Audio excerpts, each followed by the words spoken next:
Le Grand Matin Sud Radio, 7h, 8h30, Patrick Roger. Oui, 8h13. Cette crise agricole, il y en a un qui connaît parfaitement le sujet, c'est Jean-Paul Pelleras qui est avec nous, journaliste spécialiste de toutes ces questions, qui intervient depuis des années et souvent sur Sud Radio. Bonjour Jean-Paul Pelleras. Bonjour Patrick Roger. Merci d'être avec nous. Franchement, est-ce qu'il y avait la possibilité d'éviter quand même ce que l'on vit actuellement, où finalement les politiques ont un peu laissé filer? Je pense qu'ils ont laissé effectivement filer, parce qu'ils étaient quand même alertés depuis des années. Et aujourd'hui, le problème, c'est qu'on est sur des promesses. Ouais. Et donc, on sait souvent ce que valent les promesses en politique. Et je crois que les agriculteurs, aujourd'hui, veulent du concret très rapidement. C'est pour ça que ce mouvement perdure, on va dire. Oui, c'est ça. Avec des choses qui sont parfois un petit peu complexes à comprendre. Par exemple, sur le gasoil qu'on met dans les tracteurs, le carburant. C'est quand même la FNSEA qui avait négocié avec le gouvernement.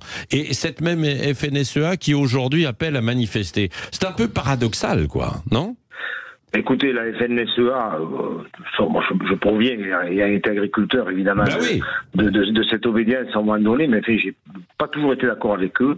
La FNSEA, elle a suivi le mouvement qui a été initié dans les pays d'Allemagne, etc.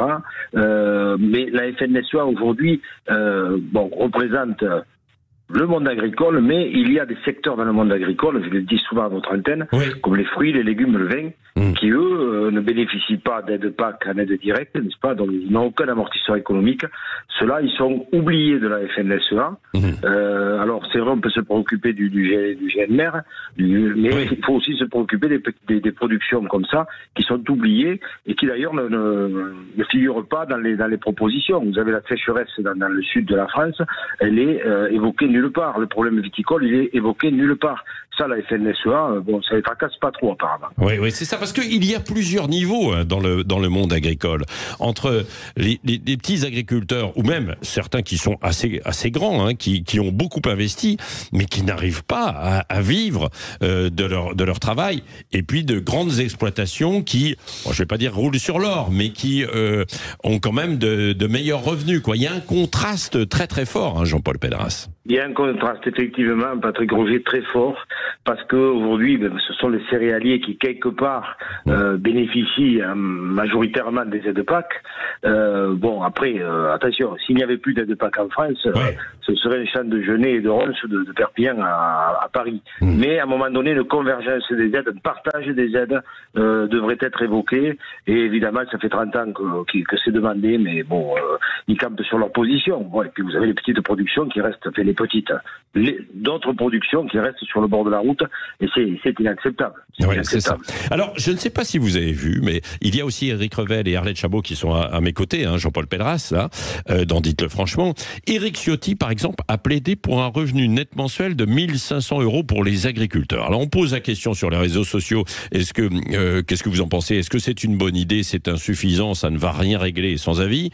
Et majoritairement, les Français disent, en tout cas qui répondent à ce sondage, ça ne réglera rien. Et certains qui disent, écoutez, on va pas non plus les salariés, sinon on va arriver au mode un peu bolchevique, entre guillemets, quoi. Qu'est-ce que vous en pensez, vous? Oui, tout à fait. Et puis vous savez, il faut vivre de la vente de sa production. Aujourd'hui, ce qu'il faut surtout relever, toute production confondue, c'est le niveau de compétitivité. On n'est plus suffisamment à la hauteur parce que on subit les importations déloyales qui bénéficient justement de dumping sociaux, fiscaux, etc. C'est ce qu'il faut régler. Aujourd'hui, on ne peut plus dans ce pays. Vous avez par exemple l'agriculteur, le maraîcher qui est à Perpignan. Il embauche à 14 € de l'heure et puis il fait 20 km. Côté espagnol, on est à 7 €. On est en Europe quand même, c'est plus possible. Ouais. Et je vous parle pas, au Maroc, au Sahara occidental, c'est entre 5 et 10 € par jour Voilà, donc tout ça, c'est plus possible. C'est plus possible. Et ça, les promesses qui ont été faites, elles ne peuvent pas répondre à ça. Et je crois que c'est pour ça qu'il y a une certaine colère aujourd'hui qui perdure. Voilà. Et puis, il y a aussi notre responsabilité. Hein. Je ne sais pas ce que vous en pensez, mais quand on va faire nos courses, pour bien regarder aussi les produits que l'on a face à nous, que nous propose le boucher, que nous proposent les supermarchés sur l'ensemble des produits. Et là où on a du mal à vérifier aussi, c'est évidemment dans les produits transformés, quoi. Hein. Là, ça c'est complexe, Jean-Paul Pelleras. Hein. Évidemment, parce qu'on passe, là on passe par l'industrie agroalimentaire, donc c'est beaucoup plus. Alors, vous parlez justement de quand on se retrouve devant un rayon. Il faut quand même savoir que au lendemain de la guerre, 45% du budget des ménages était consacré à l'alimentation. Aujourd'hui, c'est 14%. Exactement comme la téléphonie et la communication. Alors, il faut se poser cette question. Est-ce qu'on veut continuer à donner autant pour le téléphone que pour la nourriture? Et après, effectivement, c'est difficile. S'il y avait une prise de conscience à ce niveau, peut-être qu'on pourrait, à un moment donné, améliorer la situation. Oui, c'est ça. Arlette Chabot et Éric Revel, sur ce que l'on disait en fait à l'instant. Les Français soutiennent massivement le mouvement des agriculteurs. Et il y a effectivement une manière de montrer ce soutien, c'est par les achats. C'est les consommateurs qui sont effectivement responsables. Donc on avait beaucoup parlé, vous savez, du prix du lait. C'est qui le patron? On augmente de quelques centimes de façon à ce que les producteurs de lait soient rémunérés au juste prix. Ça marche plutôt. Donc ça veut dire que si on explique aux Français que évidemment il faut payer un peu plus cher, peut-être le feront-ils. Mais il y a aussi un autre problème, c'est l'étiquetage. Évidemment, savoir d'où viennent les produits, la traçabilité, c'est pas évident. C'est encore moins évident pour les produits transformés. Il y a aussi la responsabilité dans les cantines, bien entendu, on en a parlé. L'ensemble des cantines, évidemment. L'ensemble des cantines, acheter des produits français, d'abord, ça me paraît assez évident. Mais je crois qu'il y a une responsabilité, effectivement, des consommateurs. Si vous êtes citoyen, si vous défendez les agriculteurs, il faut acheter français. Il faut qu'il y ait une démarche. Alors, c'est peut-être compliqué pour certains qui ont des petits revenus, mais je pense qu'il faut se dire qu'il faut non seulement faire un effort, mais avoir ce réflexe à condition d'être évidemment informé. Moi, j'ai découvert que après, il y a plein de manières de tricher. Qu'est-ce que vous avez découvert? La grande distribution, vous regardez vraiment les étiquettes et vous voyez d'où vient le produit. Vous dites, différence de prix. Moi, j'ai la chance de pouvoir me le permettre. J'achète pas ça. Ça vient pas de France. Alors voilà, parce que vous dites quelque chose d'important. Moi, j'ai la chance de pouvoir me le permettre, mais tout le monde n'a pas la chance parce que c'est quand même assez cher, quoi. Et ça, c'est un problème, Éric Revel. Oui, on est dans une période inflationniste très forte. N'oubliez pas qu'il y a dans la population française 15 à 20% de ménages français qui vivent en dessous du seuil de pauvreté. Donc ça veut dire que oui, bien sûr, favoriser les produits non pas transformés en France, mais des produits français, oui. Mais quand vous avez des étiquettes qui sont envolées de 20%, ce qui est le cas pour certains, pour la plupart des produits alimentaires en moyenne, tout le monde ne peut pas financièrement acheter plus cher, donc acheter français. Et est-ce qu'on peut en vouloir à des gens dont le pouvoir d'achat s'est effondré d'acheter du poulet ukrainien ou du poulet brésilien? C'est une question. Sur les 1500 €, pardonnez-moi d'Éric Ciotti, mais c'est de la rigolade. Enfin, je veux dire, qui peut imaginer qu'on va garantir aux agriculteurs qui vivent de la vente de leur production 1500 € par mois? C'est un non-sens économique, sauf à placer en France des colcos et des sofcos et à imaginer que l'agriculture, tous les agriculteurs sont salariés. Ça n'a pas de sens. Et puis un mot quand même sur la séquence, on en parlait avec Arlette Chabot tout à l'heure, c'est que là, le 31 janvier, normalement, vous avez la conclusion des accords de la négo entre la grande distribution et les industriels. Attention, il ne faut pas que ça se fasse sur ce qui reste de marge aux agriculteurs, cet accord de négociation. Et puis, il y a un sommet européen le 1er février où va le chef de l'État, Emmanuel Macron, qui aura fini ses courses en Inde et son passage en Suède. Et là, on attend quand même une initiative française, même si ce sommet européen extraordinaire est consacré à l'Ukraine. On attend que le président de la République prenne des initiatives. Il n'y a que lui, finalement, qui peut taper du poing sur la table. Guillaume Attal, il peut trinquer avec le préfet sur place. Gabriel, il peut trinquer avec un verre de vin rouge, comme il l'a fait avec une botte de paille et en faisant je suis agriculteur. Bon, voilà, la séquence, attention, politique est dangereuse. Oui, allez, on voit ça dans un instant. Qui a dit il faut s'approvisionner pour les cantines auprès des producteurs français? On voit ça dans un instant.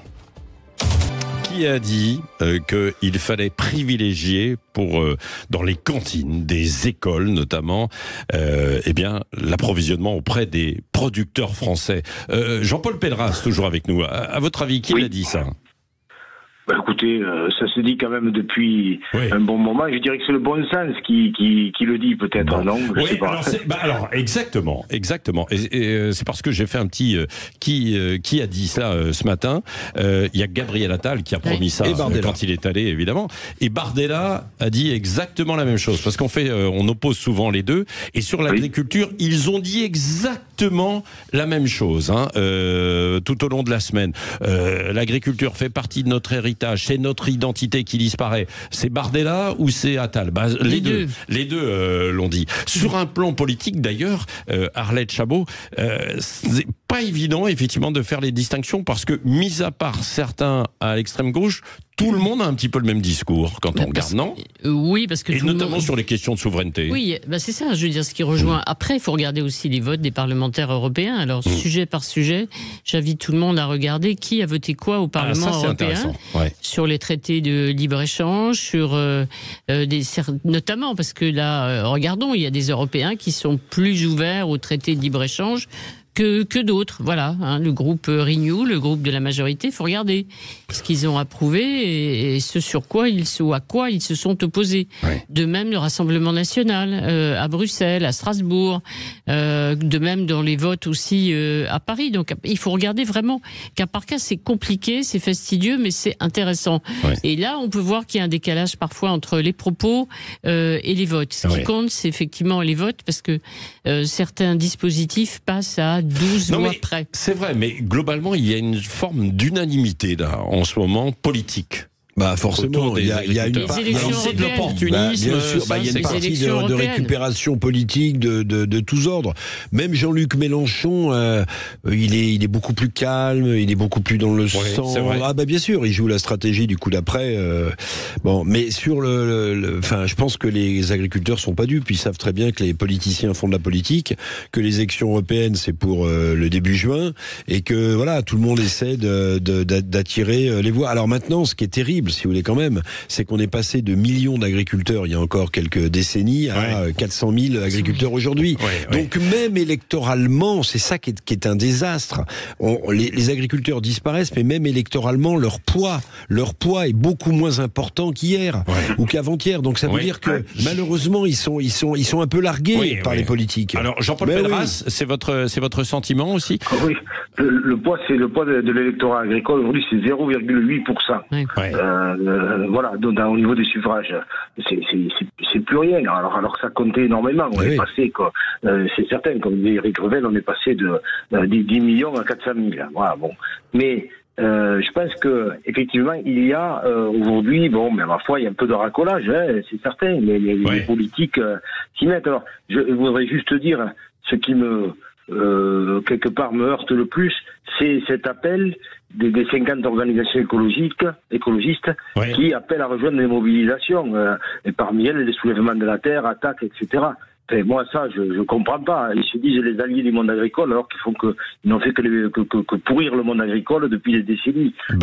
Ça, c'est mon point de vue. Sur l'eau, ils n'ont pas évidemment le même point de vue, parce que ils s'opposent aux retenues. Sur les pratiques agricoles, les pratiques agricoles qui sont aujourd'hui essentielles. Si demain on baisse la garde à ce niveau, encore une fois, on baisse en compétitivité. Puis demain, on ira tout acheter en Chine, en Inde, etc.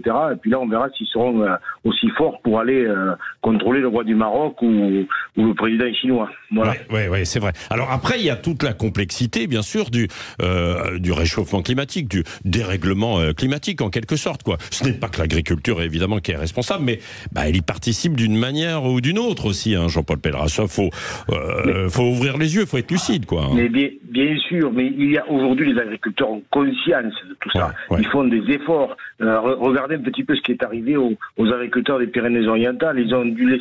Ils ont perdu leur récolte uniquement parce que un environnementaliste à la tête d'une association a demandé à ce qu'ils réduisent l'utilisation de l'eau, mais de façon vraiment très drastique. Du coup, écoutez, ils ont dû s'incliner face à la loi. Ils ont perdu leur récolte. Mais c'est quand même grave, ça. C'est quand même grave. Et ça, c'est pas dans les mesures qui ont été annoncées par M. Attal.